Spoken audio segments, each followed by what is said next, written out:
Profession, she joined the local teachers union. But after several months, Rhonda Lochiatto became disenchanted with union policies, and she left. She says those unions hurt the educational system. Rhonda, who teaches 5th grade, joins us right now from Orlando. Rhonda, you have some, what was the blowback when you left the union but continued to teach? Yes. And the blowback from the union when you told them that this was what you're going to do, have you felt any? Oh, well, I quit the union 13 years ago, the first year I was teaching, because I just didn't see the purpose in belonging to it. But more recently, I've never heard anything since then. Florida's a right-to-work state, so you don't have to join the union. And when I joined, I wasn't aware of that. It was over the years and over the first few months that I learned that. Currently, I am not getting any flack for it. I did do a run for school board last year, and they weren't thrilled with that. All right, Rhonda, you have some improvement that you would like to see put into the school system. One thing you said, you want to stop teaching to the test. What do you mean? Absolutely.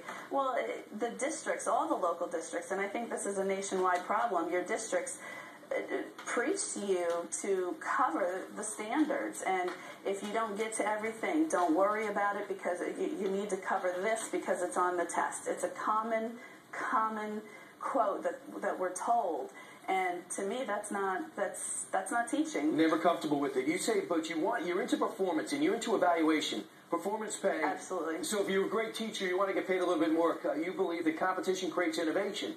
But if we don't have a test to judge you, how do we judge what kind of job you're doing? Well, I think a lot of it has to do with parent input. Your parents are your customers is the way I've always looked at my job, and they're the ones paying you for the service you're providing them. So if they're not pleased with what you're doing, then you're not doing a good job. All right, the other thing is, Rhonda, when we have a big debate here in New York City about first in, first fired. You think that's all wrong. You got a talented 26-year-old, and you have somebody who's tired and drawn, who's been working for 16 years. Let the new kid in. Let the new kid stay. Right.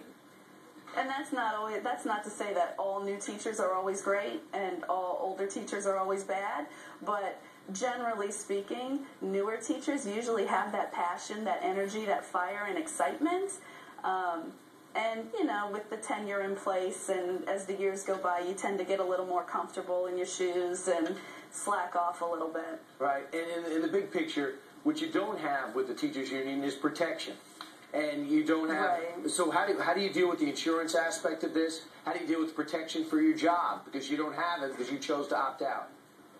Well, I can say that just in the past year, and doing a lot of research and questioning, I discovered a couple organizations that do exist out there that are non-politically related, that offer you the same liability insurances.